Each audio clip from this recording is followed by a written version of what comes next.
The national parks of the United States are not only a symbol of wilderness and beauty, but also a place of mysteries that defy explanation. Here, among the geysers of Yellowstone, the mossy forests of Olympic, and the misty peaks of the Great Smoky Mountains, those who knew these places best, park rangers, disappeared. People accustomed to risk and harsh elements suddenly disappeared, leaving behind only fragments of traces, abandoned belongings, or strange clues that raised more questions than answers. Their stories sound like a warning. America's wilderness lives by its own rules. Sometimes it takes those who come too close to its secrets and returns them only as echoes in the form of a jacket on a tree, an empty gaze, or the echo of a scream in the fog. Today you will hear 3 crazy stories about park rangers who disappeared under mysterious circumstances. Give us a thumbs up if you like it, and we'll take you to Yellowstone National Park.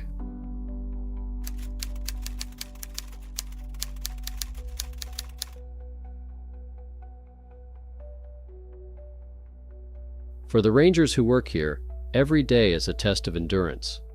In June 1997, 34-year-old ranger Jane Kelton went on such a test and never returned. She disappeared during a sudden thunderstorm in Yellowstone's Grand Canyon. The search yielded only one strange clue: her footprints leading 5 miles away from the trail.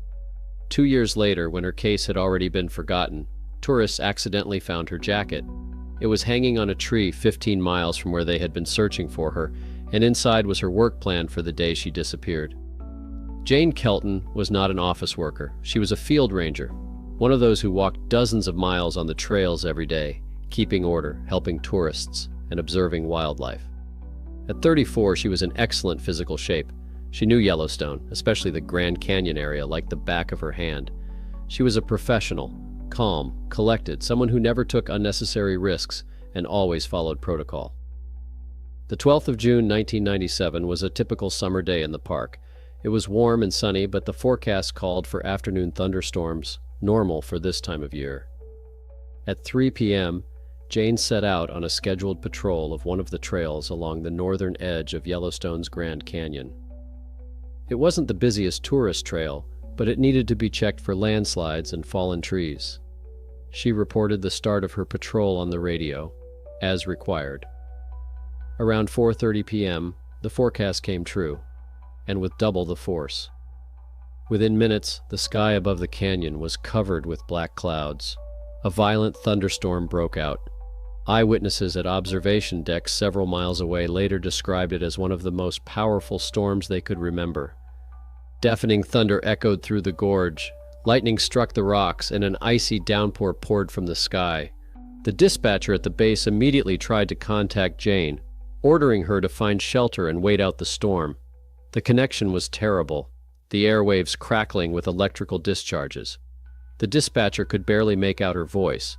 The last thing he heard through the interference was something like, "Seeking shelter by the rocks, I repeat." After that, the connection was lost completely. The storm raged for about an hour. When it subsided and silence returned to the airwaves, the dispatcher called Jane repeatedly. There was no answer. An alarm was immediately sounded. A ranger who fails to report in after such a severe storm in one of the most dangerous areas of the park is a top-level emergency. The first search party was dispatched immediately, but conditions were difficult.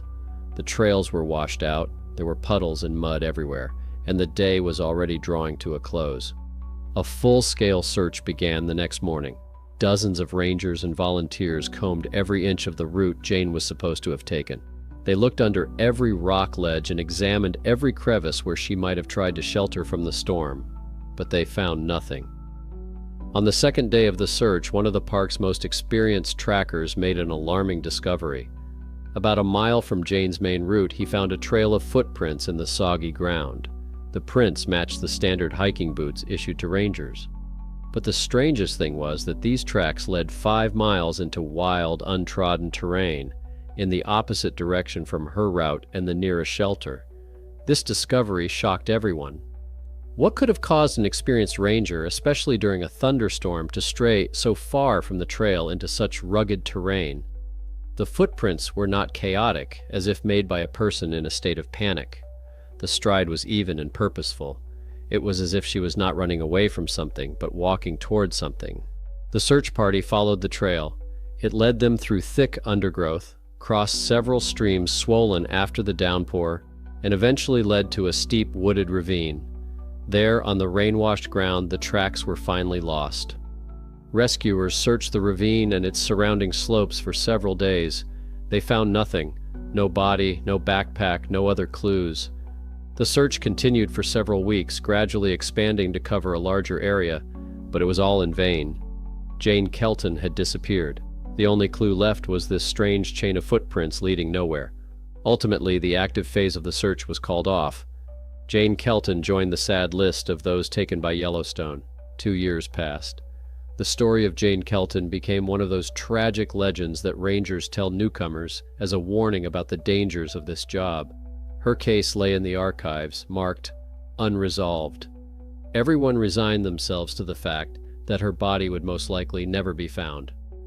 However, in the summer of 1999, this story took an unexpected and mystical turn. A family of tourists from another state was hiking on a little-known trail in the northern part of the park. It was more than 15 miles in a straight line from the place where Jane Kelton's tracks were last seen. The terrain was completely different, not a canyon, but a dense pine forest. During a break, their teenage son stepped aside and noticed something on a branch of a tall pine tree. It was a piece of fabric, faded and dirty. Curiosity got the better of him, and his father managed to pull the find down to the ground with the help of a long branch. It turned out to be a uniform jacket belonging to a U.S. National Park Service ranger. The jacket looked as if it had been hanging on that tree for a very long time. It was covered with mold and dirt and faded from the sun. But the patch on the sleeve and the name tag on the chest, although faded, were still intact. The tag was engraved with Ranger J. Kelton. Realizing the importance of their find, the tourists immediately took the jacket to the nearest ranger station. When the news reached the park management, the investigation into Jane Kelton's case was immediately reopened. The coat was thoroughly examined. In an inner pocket protected from moisture, investigators found a small notebook. The pages were damp, but the pencil-written notes were legible. On one of the pages, under the date, the 12th of June 1997, was her work plan for that day. Handwriting analysis confirmed that the handwriting undoubtedly belonged to Jane Kelton. Instead of shedding light on the mystery of her disappearance, this discovery made it even more profound and incomprehensible. New, unanswerable questions arose. How could her jacket have ended up 15 miles from the place of her disappearance, in a completely different area of the park? There is no logical explanation for how an injured or disoriented person could have covered such a distance over rough terrain. And how did the jacket end up on a high tree branch? It wasn't lying on the ground, it was hanging there, caught on a branch. It was as if someone had thrown it there, or it had fallen from above. A new, most thorough search operation was immediately organized in the area where the jacket was found. For several weeks, dozens of people combed every inch of the forest, searching every cave and ravine. They found absolutely nothing. No bones, no other belongings, not the slightest hint that Jane Kelton had ever been there. The case was at a dead end again, but now there was this strange, silent piece of evidence: the jacket. It was the last greeting from Jane, the previous proof of her existence. However, this evidence suggested a scenario that did not align with the framework of rational thinking. Officially, the Jane Kelton case remained unsolved. Unofficially, it spawned a multitude of theories, each more fantastical than the last. But the facts remain: the ranger disappeared during a thunderstorm. Her tracks led in one direction, and her jacket was found 2 years later in a completely different direction, dozens of miles away. This story serves as a grim reminder that Yellowstone is more than just a park. It is a living, breathing organism with its own laws, and not all of these laws are known to us. And sometimes when a person disappears into its vastness, they leave behind a trail that leads not to a solution, but only to an even more profound mystery.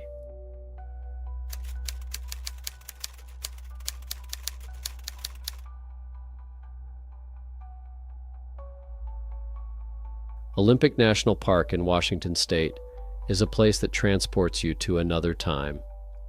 Giant, moss-covered trees, ferns as tall as a person, constant humidity, and fog clinging to the branches create the feeling that you have stepped into a prehistoric world. For James Reed, who was 41 years old, this world was his job. He was a park ranger responsible for maintaining and ensuring the safety of the hiking trails. He was a man of the earth, pragmatic, taciturn, someone who trusted mud tracks more than people's stories. But a few weeks before the events in question, a crack appeared in his pragmatic worldview. During a night shift at a remote campground, he stepped outside the cabin and saw movement at the edge of the lit area, right at the edge of the dark forest. It wasn't a bear or a deer. It was a tall, about 8-foot-tall silhouette. It stood on 2 legs and was covered in dark fur. The creature showed no aggression. It just stood there and looked in his direction. James froze, trying to make out the details, but the figure stepped back smoothly without a sound and disappeared into the darkness. The next day he told his colleagues about it. The reaction was predictable. Jokes that he was working too hard, suggestions that it was just a bear standing on its hind legs. James himself tried to convince himself of this, but the image of that tall, shaggy silhouette, its unnaturally smooth movements, would not leave his mind. In early October, a severe autumn storm hit the park. Torrential rain and hurricane-force winds knocked down dozens of trees. When the weather improved, James and other employees were tasked with checking the condition of the trails. On the 4th of October 2003, he was assigned to inspect one of the routes in the Cushman Lake area alone. It was standard procedure for such an experienced worker. In the morning, he reported via radio that he had started the route, indicating his estimated time of return as 16 o'clock. At noon, he made contact again. His voice was calm and businesslike. He reported that he had encountered several fallen trees, but that overall, the trail was in good condition. That was the last anyone heard from him. At 4 p.m., he did not make contact. At 5, he did not show up at his car in the parking lot. At 6, when it was already getting dark, his boss raised the alarm. James's failure to make contact was entirely out of character for him. He was a consummate professional and never broke safety rules. That same night, a preliminary search operation began, and at dawn it was in full swing. Dozens of rangers and volunteers from the local search and rescue team began combing the area. The weather was brutal. After the storm, the forest was wet and slippery, and fog was rolling down from the mountains. James's tracks were found relatively quickly. They led along the trail he was supposed to inspect. The searchers saw marks from his boots in places where he had stopped to cut up a fallen tree. Everything was going according to plan, but about 2 miles from the start of the trail, something strange happened. James's tracks suddenly veered off the well-trodden path. They headed off in the direction of a dense, untrodden forest into a windfall. This was the first warning sign. James would never have left the trail without a good reason. At the same time, there were no signs that he had fled or struggled. His stride was even. He simply turned and walked into the thicket. The searchers followed him, but in the dense undergrowth, on wet ground covered with a thick layer of pine needles and leaves, the tracks were soon lost. One day passed, then another. The search yielded no results. Neither his backpack, nor his tools, nor any other clues were found. The tension grew. The people searching for him were familiar with this forest and knew James, and the longer the search continued, the stronger the feeling became that something beyond a typical accident had happened. The forest they knew seemed strange and hostile. On the 3rd day, the 7th of October, one of the search parties, making its way through a tough section with fallen trees, heard a faint sound like a moan. They followed the sound. In a small, moss-covered hollow at the foot of a giant fallen cedar tree, they found him. James Reed was alive. He was sitting on the ground, leaning his back against the tree trunk. His clothes were wet and dirty. He was shivering violently, and his gaze was completely vacant. He looked through people, unresponsive to their voices. While the medic from the group gave him first aid, the others examined the area, and then they saw the tracks. Around the fallen tree, on the soft, damp moss, there was a chain of giant footprints. They looked like the footprints of a bare human foot, 5 toes, the arch of the foot, the heel. But their size was monstrous, at least 18 inches long. The prints were intense, indicating the enormous weight of the creature. These footprints formed an incomplete circle around the place where James was sitting. Inside this circle, apart from James himself, there were no other footprints, neither his own nor any animal tracks. It looked as if something huge had walked around him while he was sitting there and left, leaving him in this mossy circle. James was evacuated and taken to the hospital. His diagnosis: severe hypothermia, dehydration, and profound shock. Physically, apart from exhaustion, he was unharmed, but his mind was locked. When he finally came to and was able to speak, the most frightening detail emerged. He remembered nothing. His last memory was of getting out of his car in the parking lot at the trailhead on the morning of the 4th of October. The next was the bright light of a hospital room. 3 days of his life, 3 days in the forest, had been completely erased. The official investigation had reached a dead end. They had a living person who could tell them nothing, and they had photographs and plaster casts of giant footprints that could not belong to any animal known to science. The final report described the incident as an accident involving disorientation and temporary amnesia caused by hypothermia. The giant footprints were not mentioned in the report. They remained only in the internal files of the Park Service and in the memories of those who were there. James Reed was never able to remember what happened to him during those 3 days. After a lengthy rehabilitation, he resigned from the Park Service and moved to another state. He could no longer be in the forest. For him, it was no longer a job or a home. It became a place where part of his life was taken away, leaving only a black, impenetrable void in his memory. This story is unique in that its main character survived. But his survival did not bring answers, only new, even more disturbing questions. What could happen to a person in the forest that could not only frighten them, but also completely erase their memories of themselves? Was it the very creature whose silhouette he saw in the night? And was his return an act of mercy or simply indifference on the part of the force that considers these ancient forests its home?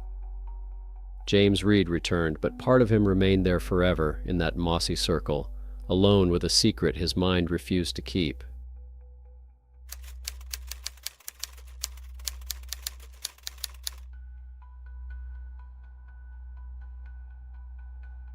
The Great Smoky Mountains got their name for a reason. The famous fog that clings to their peaks can turn a clear day into an impenetrable gray world in a matter of minutes. For those who work in these forests, the fog is a constant, respected enemy. In March 2010, 27-year-old Emily Hopkins, a park employee, was engulfed by just such a fog. She simply stopped communicating. When rescuers found her flashlight and map on the trail, they thought they were close to solving the mystery. But Emily herself was never found. The most frightening part of this story is that after the large-scale search was called off, several tourists reported hearing a lone woman scream coming from deep within the forest. Emily Hopkins was one of those people for whom the mountains were not just a hobby, but a calling. At 27, she worked in a seasonal trail maintenance crew in Great Smoky Mountains National Park. It was hard physical work, but she loved it. She was in excellent shape, knew the park's topography well, and was familiar with all safety protocols. She was no novice. This was her 3rd season in the park. On the 18th of March 2010, she was assigned a routine task: to check and clear a section of trail in the Clingman's Dome area of small debris on her own. This is the highest point in Tennessee, a place renowned for its breathtaking views and highly variable weather. March in the Smokies is the off-season. The sun may be shining in the morning, and an hour later, a blizzard may begin. Emily was prepared for this. In the morning, she duly registered her route and received a radio. The protocol required her to contact base every 2 hours. Her first communication sessions at 11 a.m., 1 p.m., and 3 p.m. went off without a hitch. She reported her location and the work she had done. Her voice was cheerful and businesslike. After 3 o'clock in the afternoon, the weather at the summit began to change dramatically. A thick, cold fog crept up the slopes from the valleys. This was a common occurrence at Clingman's Dome. Still, the speed with which it enveloped everything around that day was extraordinary. Visibility dropped to almost zero. In her last successful communication session at 3 p.m., Emily reported the fog. She stated that she was finishing her work and beginning to move back to her starting point. There was no panic in her voice. For her, this was a normal situation. The following communication session was scheduled for 5 o'clock in the evening. The dispatcher called her. There was no response. He tried again, at a higher volume. Only static came through the speaker. The procedure was standard: wait 15 minutes and try again. However, Emily did not respond on the following few occasions either. As dusk fell, an alarm was sounded. The situation was dire. A park employee was out of contact in zero visibility, and at an altitude where the temperature was rapidly falling below zero. The first search party, consisting of rangers on duty nearby, was dispatched immediately.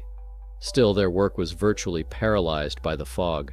In the light of the flashlights, the gray veil became even denser, turning into a white wall. Searching in such conditions was not only ineffective, but also dangerous for the rescuers themselves. A full-scale operation began at dawn the next day. Dozens of rangers and volunteers from rescue teams began combing the area where Emily was last seen.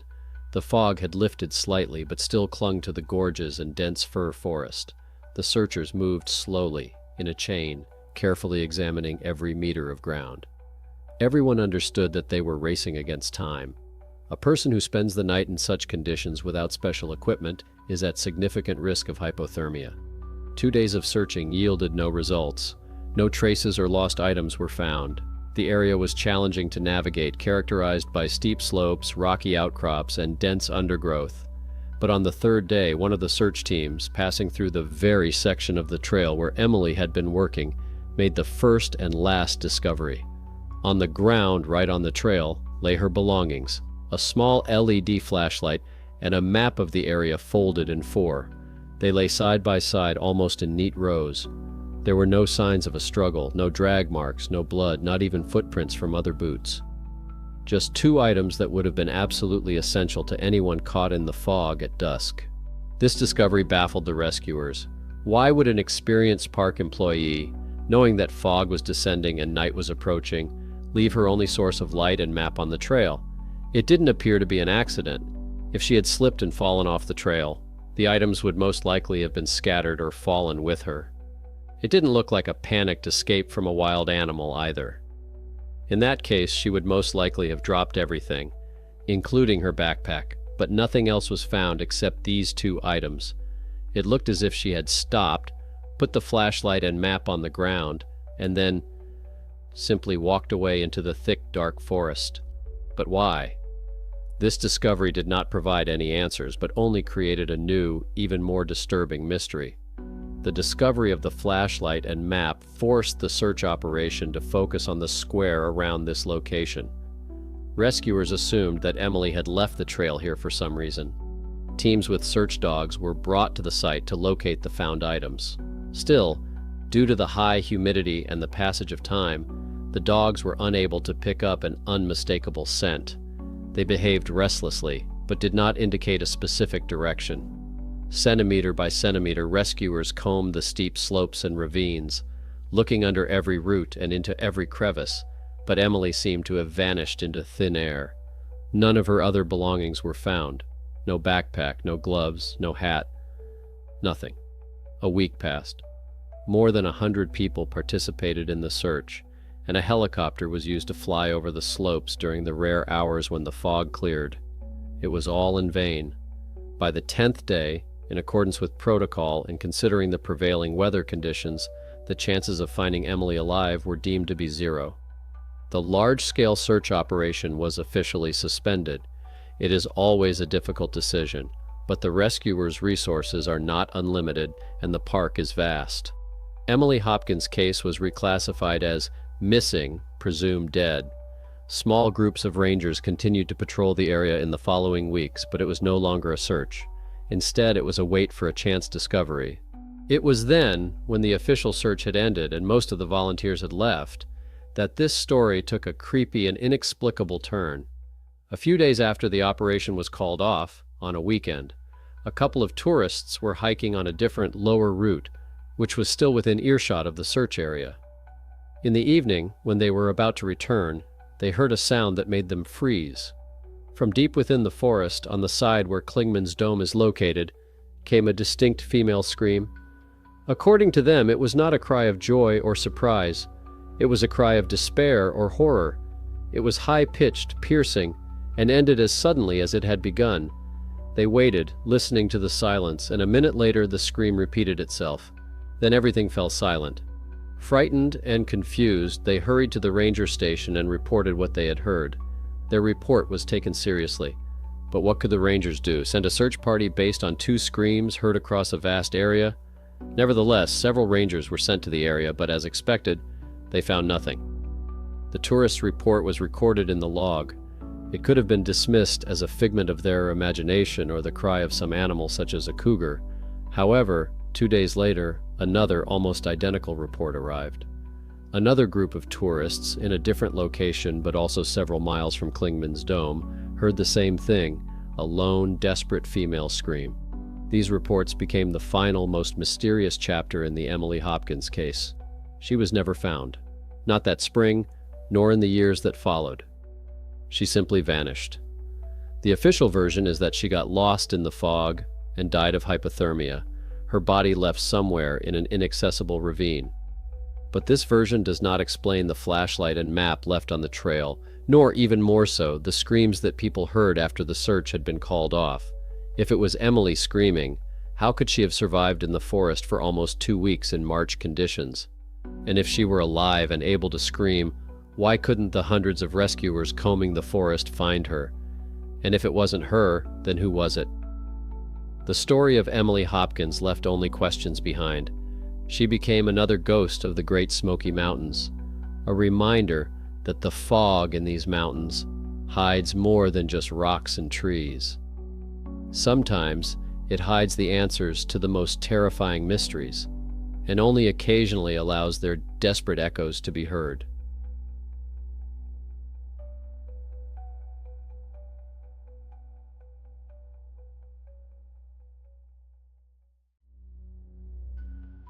They were people accustomed to facing danger head-on. Those who went where the elements show no mercy, to the icy gorges of the Rocky Mountains, the endless swamps of the Everglades, the white silence of Denali. Park rangers are the guardians of wild America. But sometimes nature takes even those who consider it their home. Their disappearances began with routine patrols and ended with discoveries that could not be explained. Circles in the snow, a broken boat with scratches, and deep, symmetrical holes in the ice. Today, we continue our series on the mysterious disappearances of park rangers. Don't forget to write your opinion in the comments and give a thumbs up if you like this content.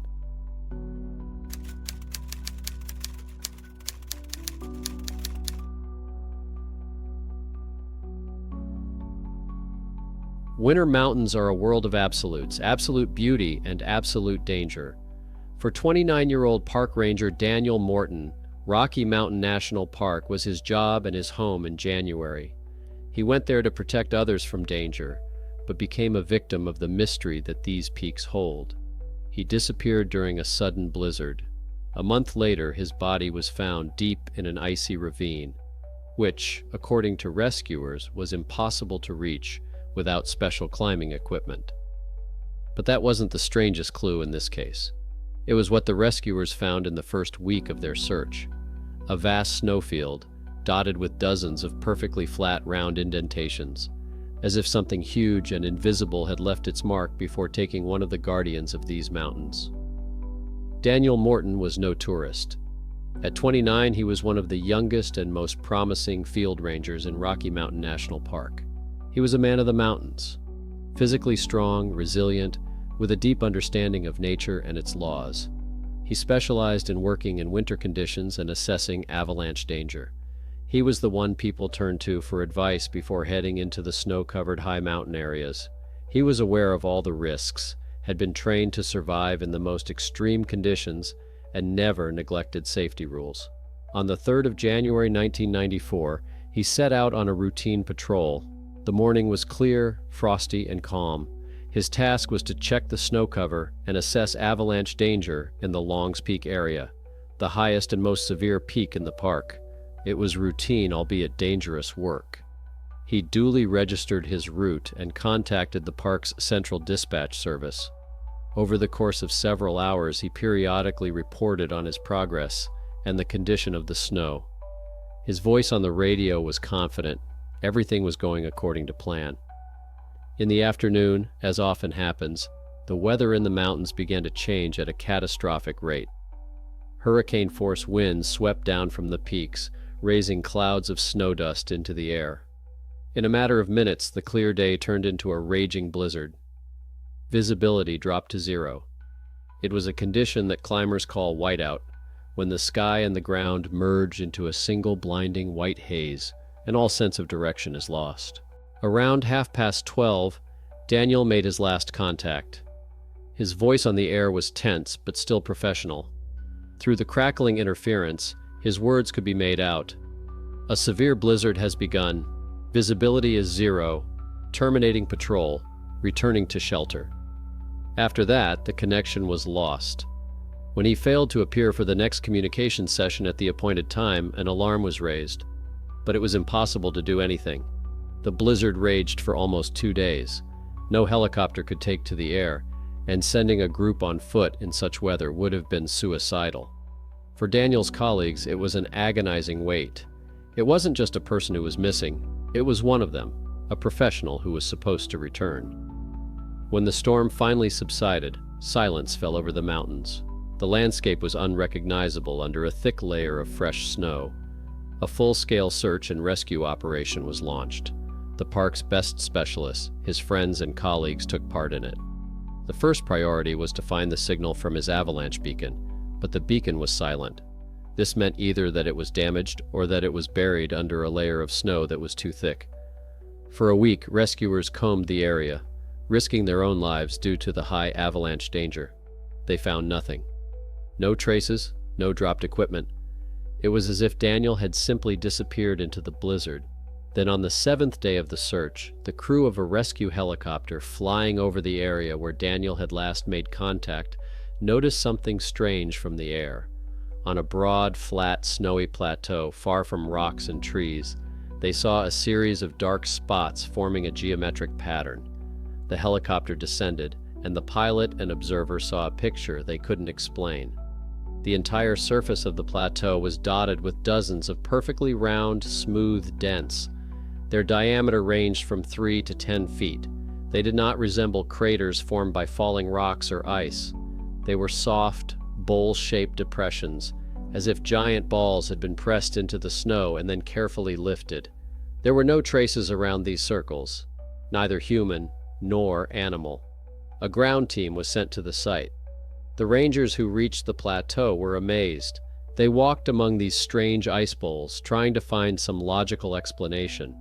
It was unlike any known natural phenomenon. The idea that Daniel himself had done this was absurd. Why, and more importantly, how could he have done it? Photographs of these circles were sent to scientists, but no one could give a clear answer. It was an anomaly, a silent and incomprehensible sign in the middle of a snowy desert. It was the first and only clue found during the entire search. Ultimately, the active phase of the operation was curtailed. Daniel Morton was declared missing. His fate seemed tragically clear. He was buried somewhere under feet of snow. A month passed. Winter continued to grip the mountains. In early February, 2 experienced ice climbers decided to climb one of the frozen waterfalls deep in a narrow, dark gorge, a few miles from where Daniel had disappeared. It was a challenging and technical route that few people had ever attempted. When they were about halfway up, one of the climbers, hammering in another ice hook, noticed something unnaturally bright frozen into the ice a little higher up the slope. As they got closer, they realized with horror that it was a hand in a Park Service uniform glove. They found a body. It was not difficult to identify him. It was Daniel Morton. But the circumstances of this discovery were even stranger than the circles in the snow. He was in a narrow part of the gorge whose walls were almost vertical. It was impossible to get there without rappelling down from above, but he was not hanging from a rope. His body was severely injured and frozen into the ice on the wall of the ravine, a few feet above the bottom. He was not lying at the bottom as if he had simply fallen from above. Evacuating the body was a dangerous and challenging operation. The pathologist's report, which was published later, only added to the mystery. The cause of death was listed as multiple blunt force trauma incompatible with life. It looked like a fall from a very great height, but he did not have the characteristic leg fractures that are inevitable when landing after a fall. The nature of the injuries pointed more to a collision with an obstacle at high speed, as in a car accident, rather than a vertical fall. The official investigation reached a dead end. How did Daniel Morton end up in this ravine? Why did the nature of his injuries not correspond to a fall? And what was the connection between his death and the strange circles in the snow? The authorities were forced to close the case, writing it off as an accident in the mountains under unclear circumstances. But for those familiar with the details of the case, a different, much more frightening picture emerged: circles in the snow, a suddenly interrupted connection, a body found in an inaccessible place with injuries uncharacteristic of a fall. All this pointed not to a usual avalanche or blizzard. It pointed to the intervention of some powerful, anomalous force. It was as if during the blizzard some event had occurred on this plateau, leaving these strange traces, as if Daniel had been caught up in this force, killed by a blow against the rocks, and thrown into an icy ravine.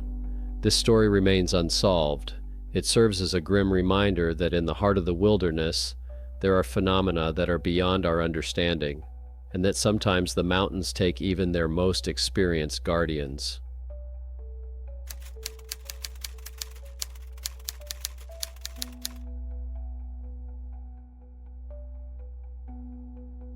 On the 14th of May, 1996, Park Ranger Kimberly Larson disappeared in the area of Lake Okeechobee in the Everglades, Florida.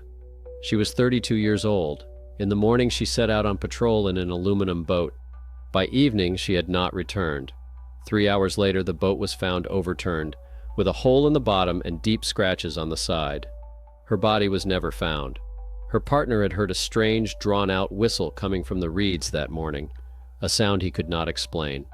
The official version is that it was an accident at sea, but the circumstances of the case did not add up to a logical picture. Everglades National Park is about 4,000 square miles of swampland in southern Florida. A slow-flowing river covered with tall grass and reeds, hundreds of lakes and islands of land. The water is rarely deeper than 2 feet, but some channels reach depths of up to 10 feet. In summer, the temperature rises to 212 degrees Fahrenheit. The humidity is almost 100%, and mosquitoes are relentless. There are alligators, poisonous snakes, and panthers. It is challenging to navigate. Everything looks the same. Lake Okeechobee is located in a restricted area where tourists are not allowed. The nearest ranger station is 17 miles away by water. Communication is only possible via radio, the range of which is limited by vegetation and terrain. Kimberly Larson was born in Gainesville in 1964. She studied at college, specializing in ecology. In 1991, she got a job as a ranger in the Everglades. Her colleagues described her as an experienced field worker who was very familiar with the swamps. She had 5 years of experience, was in excellent physical shape, methodical, and didn't panic. She lived alone in Homestead, on the edge of the park. In May 1996, Kimberly was assigned to patrol the Okeechobee Lake area for 2 weeks with her partner, Daniel Morgan, 28.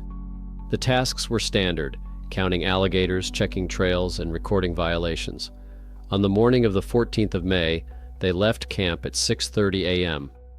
The camp was located on a small island, half a mile from the lake, and consisted of 2 tents, 10 days' worth of food and water, a first aid kit, and 2 aluminum boats equipped with motors. The plan was simple: split up, survey different areas, and meet at 6 p.m. Kimberly took a radio, a notebook, a compass, binoculars, and her service revolver. Daniel took his equipment. They agreed to check in every 2 hours. Around 7 in the morning, Daniel heard a sound coming from the reeds.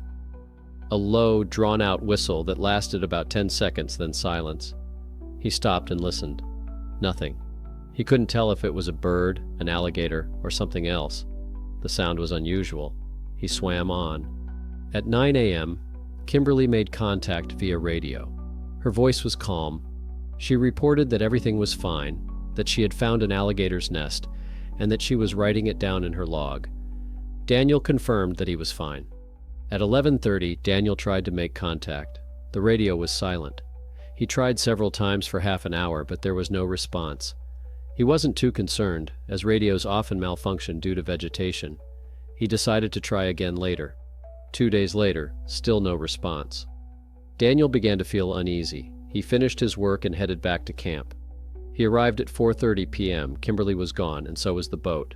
He waited until 6 p.m., but she did not show up. At 6:30 p.m., Daniel started the motor and headed for the ranger station. It took him 2.5 hours to get there. He reported the disappearance. A search party of 6 rangers and 3 boats set out for the lake in the evening. They arrived at the camp at 11. They began their search with powerful flashlights. They searched the area around the lake, checking the shores and the thickets. At 2:30 a.m., they found Kimberly's boat. 2 miles southwest of the camp, it was upside down, drifting near the mangrove trees. The rangers turned it over. There was a 5-inch hole in the bottom with ragged edges. Both oars were missing. The motor was in place but had stalled. On the left side, there were 4 deep parallel scratches at an angle from top to bottom. Each was about 1 inch wide and half an inch deep. There was nothing in the boat. The radio, notebook, compass, binoculars, and weapons were all gone. There was some water inside, but not much. The search continued throughout the night and the following day. Divers checked the lake and canals. Rangers combed the shores, islands, and reed beds. Dogs picked up a scent near the boat, but lost it after 100 yards. By the evening of May 15th, Kimberly had still not been found. Neither her body nor her belongings. The search continued for another 6 days. The result was 0. Investigators from the Park Service and the county sheriff began an investigation. An accident, an alligator attack, and drowning. All versions were checked. The hole in the bottom of the boat could not be explained as an accident. The bottom is soft with no rocks. An expert stated that the impact originated from above, as if something heavy had struck the boat with considerable force. An alligator could have attacked, but they rarely attack people in boats. They attack from the water, grab the edge, and pull down. They can capsize a boat, but it is unlikely that they could puncture the bottom. The scratches on the side of the ship are deep and do not resemble the marks of an alligator. Drowning didn't make sense. Kimberly wore a life jacket and was an excellent swimmer. The boat was found 300 yards from the island. Divers checked the bottom. No body. Daniel mentioned the whistling sound in the morning. Investigators recorded it in the report. Unusual sound of unknown origin. On the 23rd of May, a group of rangers searched the area 3 miles to the south. They found Kimberly's radio on the islet. The case was cracked, the antenna broken. It appeared to have been struck. 20 feet from the radio, they found a strange depression in the ground. It was 4 feet in diameter and 8 inches deep. The ground was compacted, and the grass was flattened. Several branches of bushes were broken at a height of 7 feet. An expert examined the depression and said it looked like the imprint of something heavy, but the shape did not resemble the footprint of any known animal. On the 2nd of June, the search was officially called off. The case was classified as an accident with presumed fatality. The body was not found. The report stated, Ranger Kimberly Larson died in the line of duty as a result of an accident on the water. The family disagreed with the conclusions. Her brother hired a private investigator. He came to the Everglades, interviewed the rangers, examined the site, and studied the materials. A month later, he said, I don't know what happened, but it wasn't an accident. Something killed her, but I can't prove it. Daniel Morgan resigned 3 months later. He told his colleagues that he could no longer work there. Later, in conversation, he admitted, I heard that sound. I saw the scratches on the boat. It wasn't an alligator. I don't know what it was.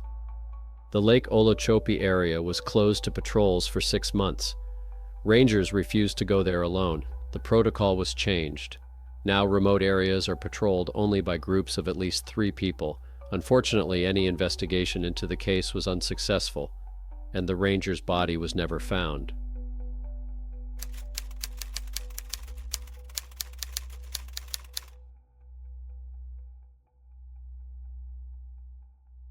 February 1992. Denali National Park in Alaska. Winter here is not just a season, it is an extreme state of nature. The air temperature regularly drops below -40 degrees Fahrenheit, and hurricane-force winds blowing off the glaciers can knock an adult man off his feet. Only the most prepared survive in such conditions. 45-year-old Robert Hayes was just such a person. He was not a tourist or an amateur climber. Robert was a senior ranger with the U.S. National Park Service, with more than 20 years of experience working in Alaska. He knew Denali like the back of his hand, especially its winter routes. His colleagues described him as a top-class professional, methodical, cool-headed, and incredibly resilient. He was an expert in winter survival, a man who taught others how to withstand the elements. On the 6th of February 1992, Robert Hayes was preparing for a routine but always risky assignment. He was scheduled for a one-day solo patrol to the Ruth Glacier area, one of the largest and most inaccessible in the park. His task was to check the condition of one of the winter routes, which was occasionally used by scientific expeditions. He had to assess the snow cover, check the markers, and make sure there was no obvious avalanche danger. In the morning, the weather was typical for this time of year: severe frost but clear skies and good visibility. Robert, as always, followed protocol thoroughly. He carefully checked his equipment, including snowshoes, clothing designed for extreme temperatures, a satellite radio beacon, food, and fuel supplies. He left a detailed plan of his route at the station and indicated the exact time he would be in contact, 6 o'clock in the evening. None of his colleagues had the slightest doubt that he would accomplish his task and be back in time for dinner. Robert Hayes set off on his snowmobile, leaving it at the start of the hiking route and continuing on snowshoes. The first half of the day went smoothly, but in the afternoon the weather in the mountains began to change rapidly. A powerful atmospheric front came in from the Alaska range. The sky was covered with clouds and snow began to fall, quickly turning into a full-blown snowstorm. Visibility dropped to a few feet. Wind speeds reached 62 miles per hour. The wind chill dropped the air temperature to a perceived minus 76 degrees Fahrenheit. It was a so-called whiteout, one of the most dangerous phenomena in the Arctic, when the horizon disappears and any sense of space is lost. They waited at the ranger station, 6 o'clock in the evening. Robert Hayes had not made contact. At first his colleagues remained calm. Radio interference is common in such conditions. They tried to call him every 15 minutes. In response, there was only crackling and hissing in the speaker. 7 o'clock. 8. The radio remained silent. It became clear that something serious had happened, but that night the Rangers were powerless. The storm had reached its peak. Going out in search of him in such conditions meant certain death. Any equipment was useless, and anyone outside risked freezing to death within minutes. All they could do was sit by the radio, listening to the howling wind outside the window, and hope for a miracle. I hope that Robert's experience will allow him to find shelter and wait out the storm. The storm raged for 3 days. For 3 days, it swept through the park, dumping tons of snow on it and reshaping the landscape. For 3 days, there was no way to start the search. The chances of finding Robert alive were dwindling by the hour. On the 4th day, the wind began to die down, and by the morning of the 5th day, the sky finally cleared. The Rangers were greeted by a scene of absolute white silence. The world was covered with a layer of fresh, loose snow several feet deep. The search operation began immediately. A helicopter was sent into the air, and several ground teams on snowmobiles and skis set out along Hayes' planned route. They knew the chances were slim, but they had to find their comrade. They were prepared to find a body that had fallen victim to hypothermia. But they could not have imagined how strange and inexplicable the scene they were about to witness would be. As soon as the storm subsided, the search teams got to work. They faced a monumental task. Over 3 days of storm, more than 6 feet of fresh snow had fallen, covering all landmarks and possible tracks. Ground teams had to move extremely slowly, constantly risking falling into hidden crevasses or triggering an avalanche. The helicopter methodically flew over sector after sector, the pilot and observers peering into the endless white veil, trying to spot anything that would break its uniformity. A piece of bright fabric, a piece of equipment, a human figure. One day of searching passed, then another. The teams found only traces of wild animals and evidence of the storm's recent power, fallen trees and huge snowdrifts. On the morning of the 3rd day, when hope was almost gone, the helicopter pilot, making another pass over the Ruth Glacier area, noticed a barely discernible dark spot on the slope of one of the hills. It was small, But in this dazzling white world, it stood out enough to attract attention. Descending, he could see that it was the ashes of a small fire. He immediately relayed the coordinates to the ground team, which was several miles away. After an hour and a half of trudging through deep snow, 3 rangers reached the indicated point, and there they found Robert Hayes. He was sitting in the snow, leaning against a small snowdrift, just 6 feet from the remains of the fire. His posture was almost peaceful, as if he had simply sat down to rest and dozed off. His eyes were closed. It took only one glance for the experienced rangers to understand the cause of death. It was classic hypothermia. In a desperate struggle for his life, Robert had apparently managed to build a fire to keep warm. Still, his body's resources were not enough to survive the multi-day storm and extreme cold. It was a tragic, but unfortunately, understandable and predictable scenario. However, upon closer inspection of the scene, the search party encountered details that did not align with the logic of the events, turning this tragedy into a disturbing mystery. The first oddity was that Robert's hands and feet were bare. His thick, specially designed mountaineering boots and insulated gloves were not lost. They lay neatly folded 2 feet away from him. For a person freezing to death, taking off their shoes and gloves is suicide. However, there is a scientific explanation for this phenomenon, known as paradoxical undressing. In the final stage of hypothermia, the hypothalamus, which is responsible for regulating body temperature, malfunctions. Blood rushes from the internal organs to the extremities, creating a false but powerful sensation of heat. In a state of clouded consciousness, the victim begins to tear off their clothes in an attempt to cool down.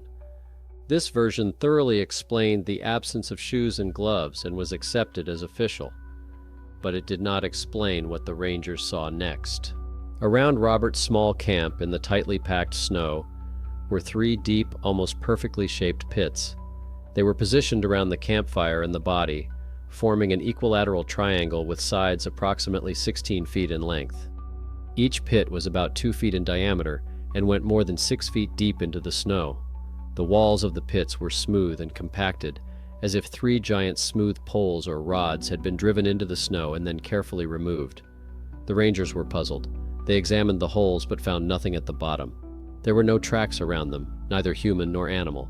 There was no scattered snow, which would have remained if someone had dug these holes with a shovel.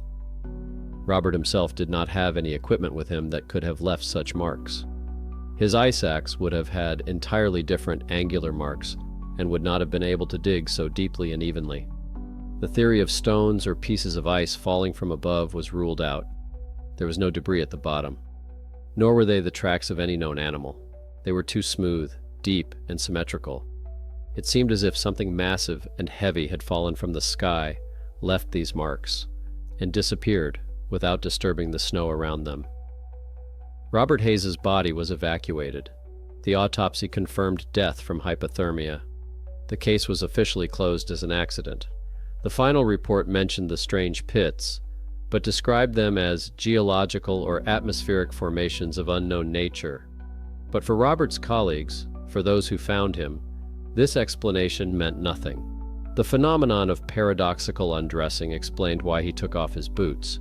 However, it did not answer the central question. What were those 3 symmetrical, deep pits that appeared around a man who was freezing to death in the middle of a snowstorm? This detail has never been explained. The story of Robert Hayes's death became a legend in Denali. It is a story not only of a tragic struggle between man and nature, but also of an inexplicable phenomenon witnessed by several people that has yet to be solved. 3 dark holes in the white silence of Alaska remain a silent question, frozen in time forever. That's all. Nature does not reveal its secrets. It only sometimes allows us to glimpse them before closing the door again. If you liked these stories, subscribe and share them with those who are not afraid to look into the eyes of the unknown. After all, somewhere among the mountains, swamps, and misty forests, a mystery awaits its next witness.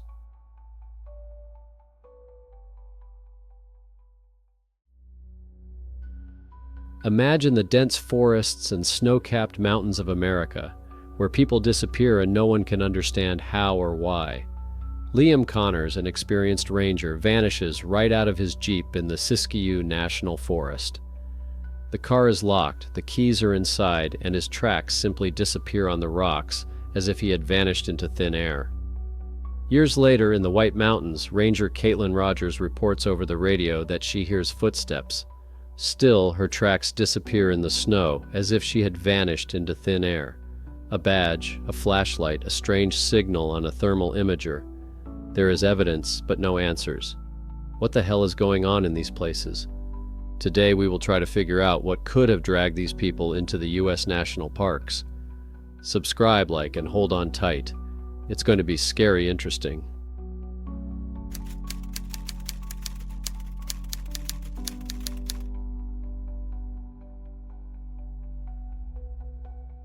The 21st of October 2009, Siskiyou National Forest, the border between Oregon and California, a massive area of more than 400,000 hectares of coniferous forests, mountain ranges, and canyons, one of the wildest and most inaccessible areas on the West Coast.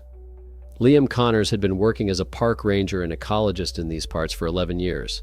He knew the trails better than his own backyard, could navigate without a map, and understood the forest like few others. Connors was 39 years old. He was married with 2 children, a 14-year-old daughter and an 11-year-old son. They lived in the small town of Ashland in Northern California. Liam was one of those who became a ranger not by accident. He chose this job consciously after college, earned a degree in forestry, and took all the necessary courses. His colleagues described him as a calm, methodical person who never took unnecessary risks and always followed safety protocols. In mid-October, the Forest Service received a report of possible illegal logging in the area between Mount Ashland and the Applegate River.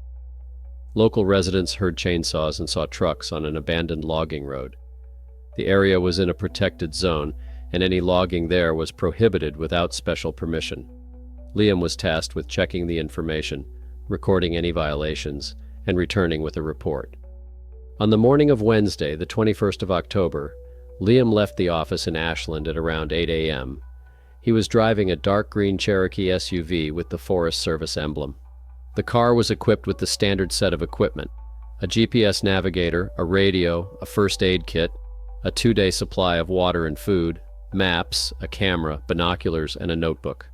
He wore his service badge on his belt and a whistle around his neck. He had his cell phone with him, but reception was poor deep in the forest, so he had to rely on his radio and GPS. The route was known in advance.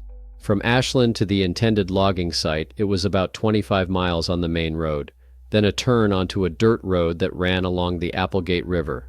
From there, he walked along an old trail that loggers had used back in the 1970s. Liam planned to arrive at noon, survey the area, take photos, return to the car, and drive back before dark. He called his wife before leaving. He said he would be there by lunchtime and would return late in the evening. He didn't mention anything unusual. His mood was normal, businesslike. The forestry office knew his route. The GPS tracker in the car transmitted coordinates every 30 minutes. The last signal was recorded at 2:12 p.m., not far from an abandoned logging road about 2 miles north of the Applegate River. The coordinates were recorded and the car's position was marked on the map. After that, the signal disappeared. At first, they weren't worried. GPS in the mountains sometimes loses connection with satellites due to the terrain or trees. They expected the signal to reappear in an hour or two. By 4 p.m., it still hadn't returned. They tried to contact him by radio, no response. They called his cell phone, but it was out of range. At 5 p.m., they began to worry. They called his wife, and she said that Liam had not been in touch since their morning call. By 6 p.m., when it was dark and the GPS signal had not returned, they decided to send another ranger to the site. Jeff Harrison, Liam's colleague, left with his partner at around 7 p.m. They reached the last known coordinates in an hour. They found Connor's Jeep without any problems. The car was parked neatly on the side of a dirt road, headlights off. All doors were locked, windows were closed.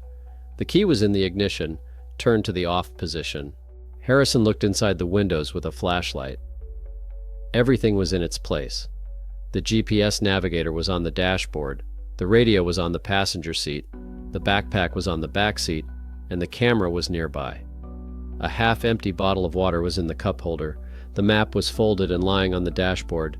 There were no signs of a struggle, panic, or a hasty departure. Just a locked car with equipment inside. Harrison tried to open the door. It was locked. He looked under the car, checked the trunk through the glass. Everything was fine. He called Liam's name several times and listened. Silence. Only the wind in the treetops and the sound of the river in the distance. They called for backup. By midnight, 8 people had gathered at the scene. Rangers, local volunteers, and 2 police officers from Ashland. They organized an initial search around the car. They combed the area within a radius of 1,640 feet, using whistles, shining flashlights, and shouting. Nothing. Liam Connors was nowhere to be found. On the morning of the 22nd of October, a whole search party arrived. More than 70 people, professional rescuers, volunteers, hunters, and local residents who knew the area. They brought in a helicopter with a thermal imager and dogs. They divided the region into sectors and began a methodical search. They opened the car. Inside, all of Liam's equipment was indeed there. The GPS showed his last route. The radio was turned off. The camera had an empty film. The notebook had entries from the previous few days, but nothing from the 21st of October. They opened the backpack. Spare clothes, food, a first aid kit, a pocket knife, and a compass. Everything was there. His cell phone was dead in the glove compartment. They rechecked the doors. All 4 were locked from the inside. The central locking system was working, and there were no signs of forced entry. To lock the doors this way, you had to be inside the car and press the lock button, or get out and lock it with the key from the outside. But the key was inside, in the ignition. This meant one of 2 things. Either Liam locked the doors from the inside and then somehow got out without opening them, or someone else locked the car after he got out and left the key inside. The first is impossible. There is no way to get out of a locked car without opening the door. The second was also pointless. Why lock someone else's car and leave the key inside? Forensic experts examined the car in detail. The fingerprints on the steering wheel, door handles, and dashboard all belonged to Liam. No foreign fingerprints were found. There were no traces of blood, dirt, or a struggle on the seats. The interior was clean, except for the usual dust.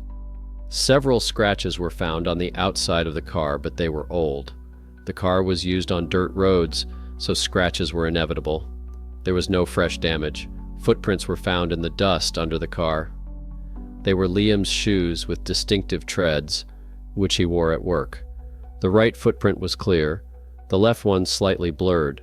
The footprints led from the driver's door toward the forest to the north. They continued for about 65 feet on the dirt, then reached a rocky area and disappeared. The searchers followed the direction of the footprints. The rocky scree stretched for about 160 feet before giving way to soil and grass again. They checked the ground behind the scree. No footprints, no boot prints, no trampled grass, no broken branches. It was as if Liam had reached the rocks and vanished into thin air. The dogs tried to pick up the trail, but lost it on the rocks. They tried to go around the scree, looking for a continuation of the route. One of the dogs showed interest in an area 330 feet to the east, but they found nothing there either. A helicopter with thermal imaging flew over the area within a 6-mile radius. No heat signals from a human body were detected. Ravines, gorges, and dense thickets were checked. Nothing. 3 days later, the search continued, but the chances of finding Liam alive were rapidly diminishing. The temperature at night dropped to 41 degrees Fahrenheit, and it was raining. Without shelter and warm clothing, a person cannot survive for long.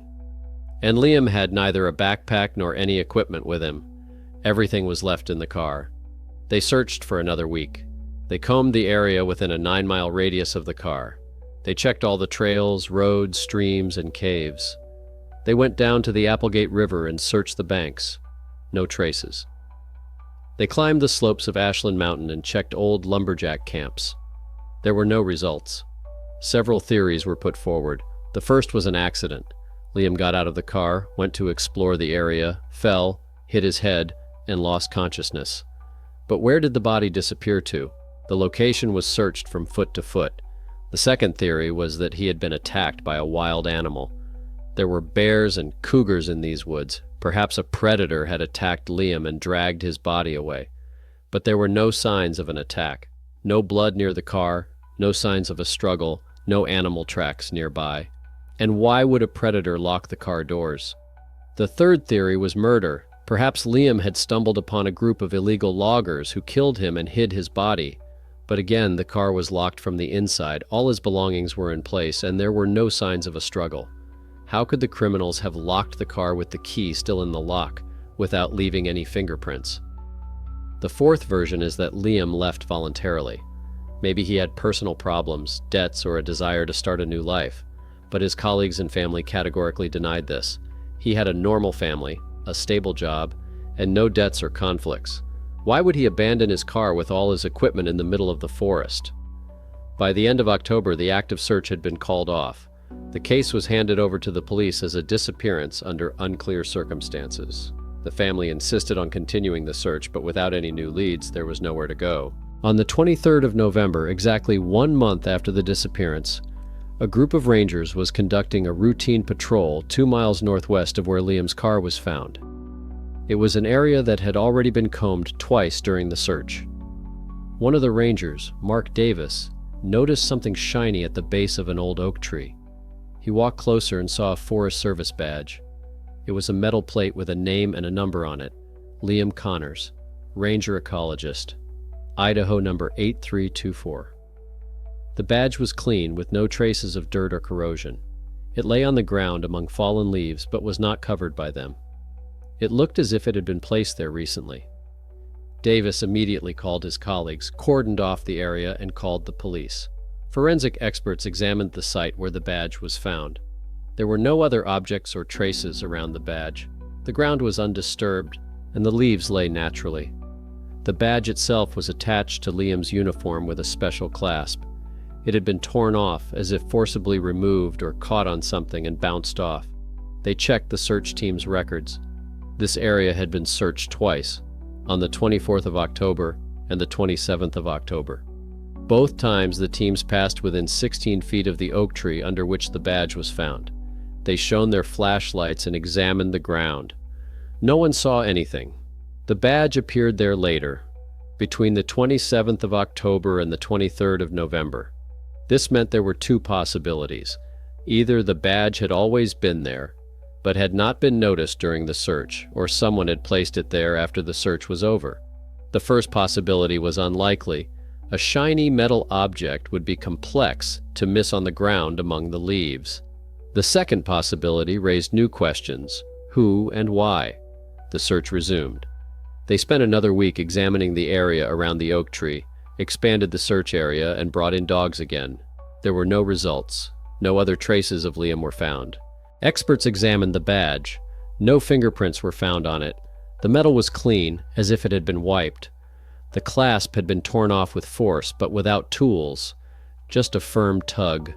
On the back of the badge, they found microscopic scratches that could have been caused by friction against tree bark or stone. One of the investigators suggested that Liam might have caught the badge on a branch or something similar, causing it to break off and fall to the ground. But that doesn't explain why it wasn't found right away, nor does it explain where Liam himself went. Local residents began to put forward their theories. Someone recalled old Indian legends about forest spirits who take away people who dare to enter their territory. Some talked about secret military facilities, although there were no bases in the area. Some mentioned disappearances in national parks. Several hundred people have gone missing in strange circumstances over the past decade, many of whom have never been found. But the police worked with the facts. The facts were as follows. The ranger disappeared from a locked car, leaving no trace of how he got out. His belongings remained inside. His footprints led to a rocky scree slope and then disappeared. A month later, his service badge was found 2 miles from the car, in an area that had already been searched twice. In December 2009, the case was suspended due to a lack of new information. Liam Connors was officially listed as missing. His wife received compensation from the insurance company, and his children were supported by colleagues and friends. The family moved from Ashland a year later, It was challenging to stay in a city where everything reminded them of their father. Liam's car was returned to the family and then sold. His equipment was transferred to the forestry department. His service badge was given to his wife, who kept it as a memento. The search continued for several more years, but no longer officially. Groups of volunteers periodically came to the forest, surveyed new areas, hoping to find at least something. No one saw anything. In 2012, one of the hunters reported seeing a man in the forest who looked like Liam, tall, thin, dressed in dark clothes. He was standing by a stream, looking into the water. The hunter shouted, and the man turned around, quickly disappearing into the thicket. The description matched, but it was impossible to verify. The police sent a team to the area. No one was found. Another story took place in 2015. Tourists who spent the night in a tent near the Applegate River claimed that they heard whistling during the night. 3 short signals, a pause, then 3 more signals. This is precisely how to signal for help in the forest. They came out of the tent, shone their flashlights, and called out. No one answered. In the morning, they checked the surrounding area but found no traces. Liam's colleagues still cannot explain what happened. Jeff Harrison, who was the first to find the locked car, says, "I've been working in this forest for 20 years. I've seen all kinds of things, but I've never seen anything like this. A person cannot disappear from a locked car. It's physically impossible." The investigator who led the case was more cautious. "We checked all the possibilities. There is no evidence of a violent crime, no motive for voluntary disappearance, and no signs of an accident. There is only one thing left. Something happened that we don't understand." The official version remains open. The case is listed as unsolved, and any new information will be investigated. But 16 years have passed, and there is no new information. The Siskiyou National Forest continues to operate. Rangers patrol the area, tourists come hiking, life goes on as usual. But Liam Connor's colleagues have become more cautious. Now no one goes out alone to remote areas. Always a partner, always communication, always a check every 30 minutes. The place where the car was found is not marked in any way. Just a dirt road in the forest, no different from hundreds of others. But if you ask the local rangers, they will say, "We know where it is and we try not to go there unless necessary." Facts remain facts. A locked car with the key inside, a trail that ends at the rocks, a badge that appeared a month later in an area that had already been searched. There is no explanation. There are only questions that no one can answer.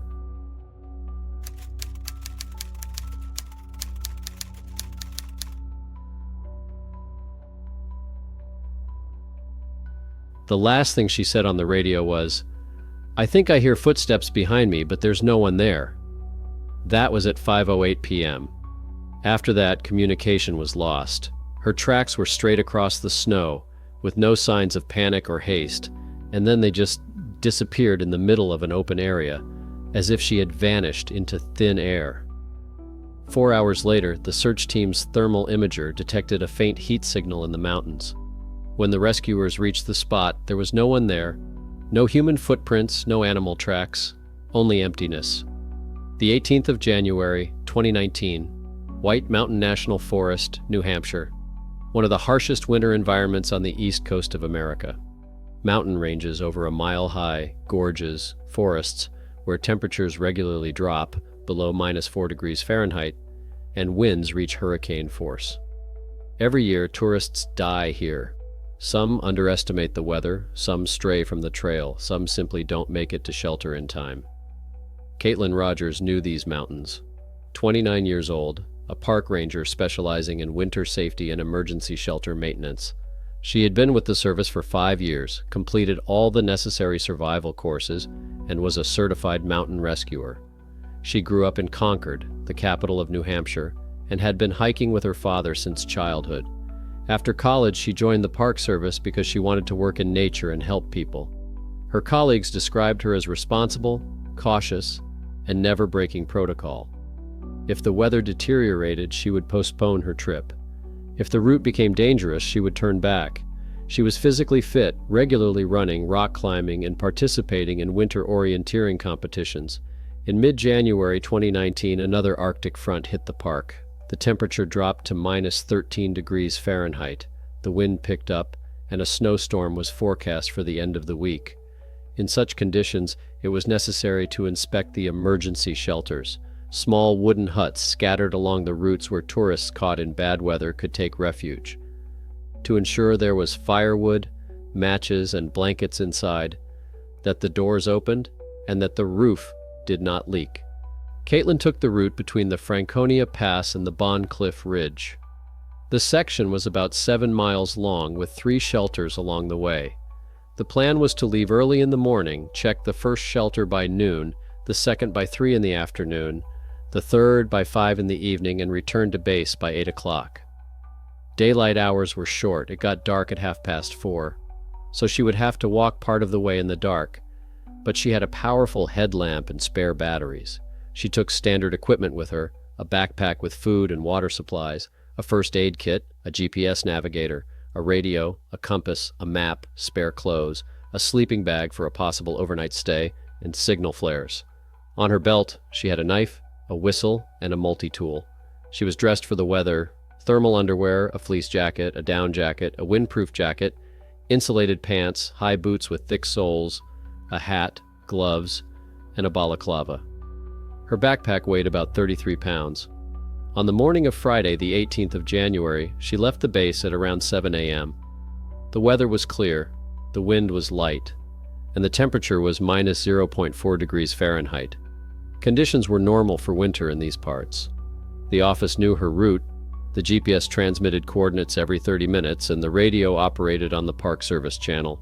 The first shelter was 4 miles from the base. She arrived at 10:30 in the morning, made contact, and reported, "Shelter number 7, everything is fine, moving on." She checked the firewood, the supply of matches, the blankets, everything was in place.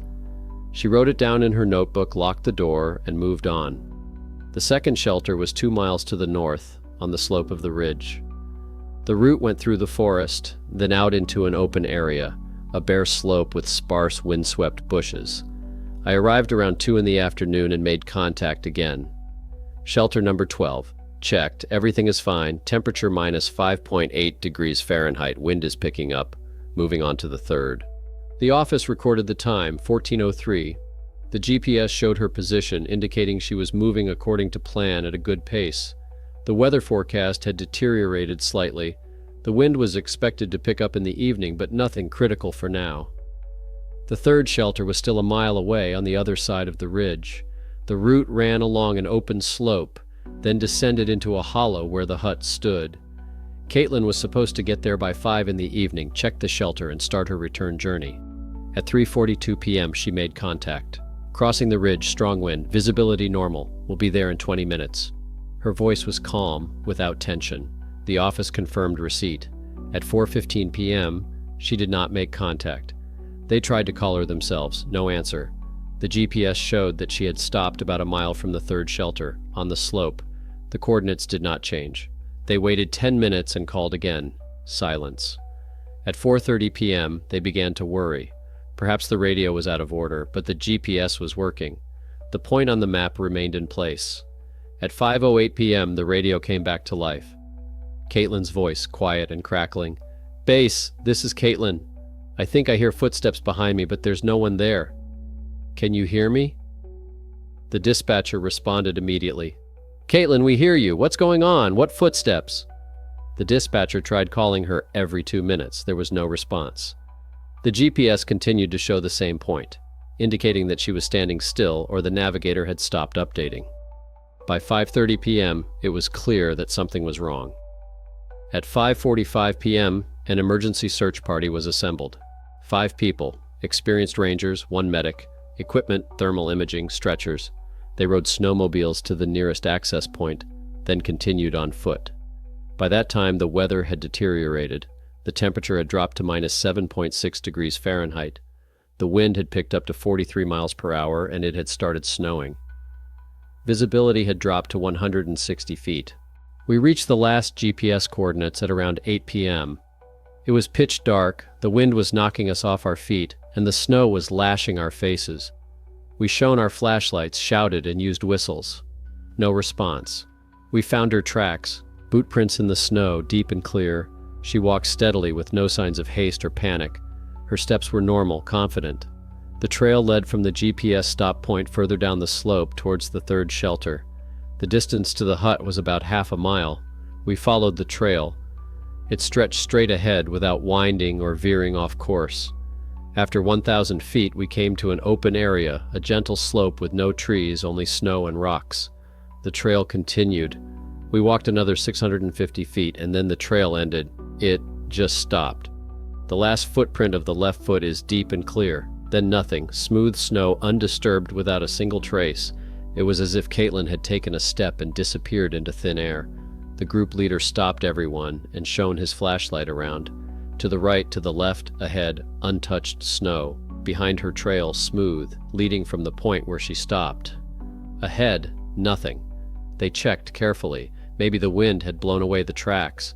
But the wind was blowing from behind. It would have blown away the tracks they were following, too.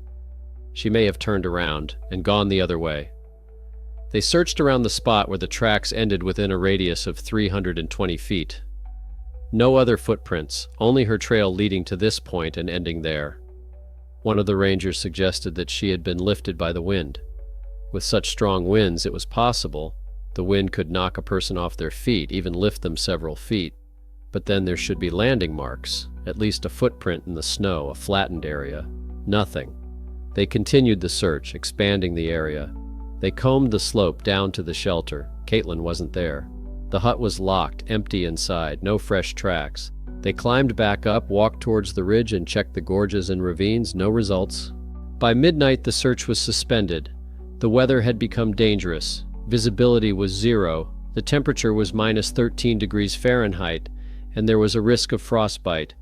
We returned to base and planned a large-scale operation for the morning. On Saturday, the 19th of January, 30 people set out on a search. Volunteers, neighboring park services, and professional climbers were enlisted. The area was divided into sectors, and a methodical search began. The weather improved slightly. The snow stopped, the wind weakened, but the temperature remained at minus 9.4 degrees Fahrenheit. The place where the trail ended was checked during the day. The picture was the same. The trail was straight and broke off in an open area. Forensic experts photographed the footprints and took measurements. The depth of the footprint was about 3 inches, which corresponded to Caitlin's weight with her backpack. The last footprint was no different from the previous ones, the same depth and angle of the foot. There were no signs that she had jumped, stumbled, or fallen. The thermal imager was used intensively. All slopes, ravines, and forest areas within a 3-mile radius were scanned. No thermal signals from a human body were detected. Snowdrifts were checked.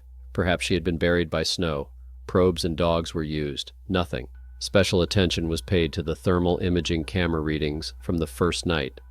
At 9:30 p.m., about 4 hours after her last message, the thermal imaging camera operator detected a faint thermal signal on a slope about a mile from where the trail ended. The signal was unclear, blurred, but the temperature corresponded to a living object. The group immediately headed for that spot.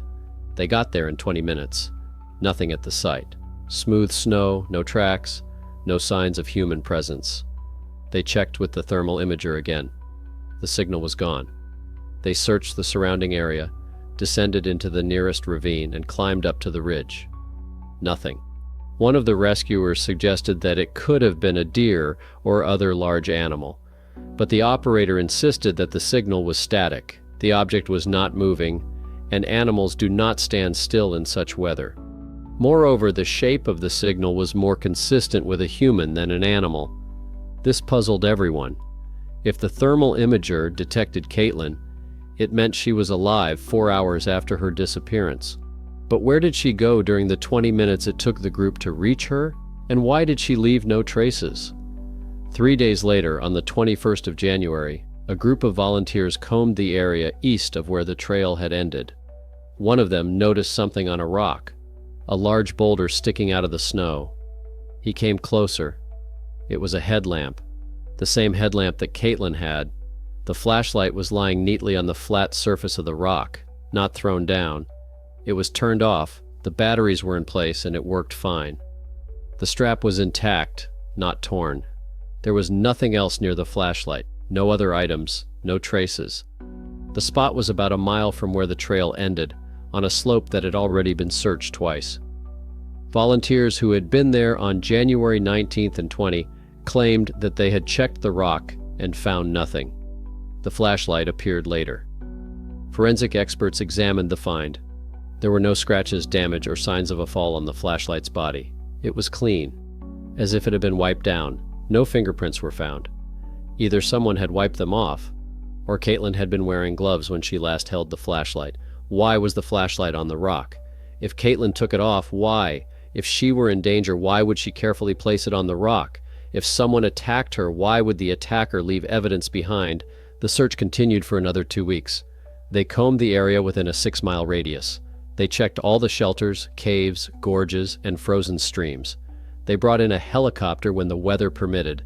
They used dogs again and again. Caitlin Rogers was not found. In February, the active search was called off. The temperature remained critically low. Without shelter, food, and warmth, a person could not survive more than a day. If Caitlin were alive on the night the thermal imager detected the signal, she could not have lasted longer. The case was handed over to the state police. There were a few theories. The first was an accident. She fell, injured herself, wandered off in an unknown direction, and froze to death somewhere outside the search area. But the trail ends in an open area. Where could she have fallen? The second theory was disorientation. Perhaps she began to show signs of hypothermia and confusion and lost her way. But her last message was coherent, her voice calm, and the GPS showed that she was moving in the right direction. The third version was an attack, a person or an animal. But there were no signs of a struggle, no other traces, no one heard any screams. And how to explain the break in her trail in an open area? Caitlin's family did not believe any of the versions. Her parents insisted on continuing the search, hired private trackers, and published advertisements. Her mother gave interviews and asked witnesses to come forward. No one responded. In the spring, when the snow melted, the area was searched again. They hoped to find her body, or at least her backpack, clothes, or GPS navigator. Nothing. The only thing they found was the remains of a signal flare about 2 miles from where her trail ended. The flare had apparently been used recently. The metal casing had not yet corroded. An examination confirmed that the flare was from Caitlin's kit, and the batch matched the expected results. This meant that she had tried to send a signal. When? On the night she disappeared? Later? No one in the search party had seen the flare, but in a blizzard and with poor visibility, it could have gone unnoticed. By the summer of 2019, the search had finally ended. Caitlin Rogers was officially declared dead. The family received compensation and held a funeral without a body. The Park Service conducted an internal investigation. They checked the logs, the dispatcher's actions, and the equipment. No violations were found. Caitlin followed all the rules. The route was agreed upon, the communication was working, and the GPS was transmitting data.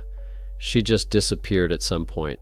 Her last message, "I think I hear footsteps behind me, but there's no one there," was analyzed repeatedly.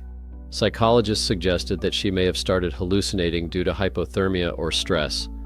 But the temperature at the time was minus 5.8 degrees Fahrenheit. Caitlin was dressed for the weather, and she was moving actively. The risk of hypothermia was minimal. Stress was also unlikely. She was an experienced ranger, accustomed to solo outings. Local residents recalled old stories. They said that in these mountains, people are taken away by the spirits of winter. Those who hear footsteps in the void are taken to another world. You must return immediately if you hear something inexplicable behind you. But these are legends, not facts. Caitlin's colleagues still don't understand what happened. One of the search leaders said in an interview, "I've been involved in dozens of operations. I've seen people die in the mountains.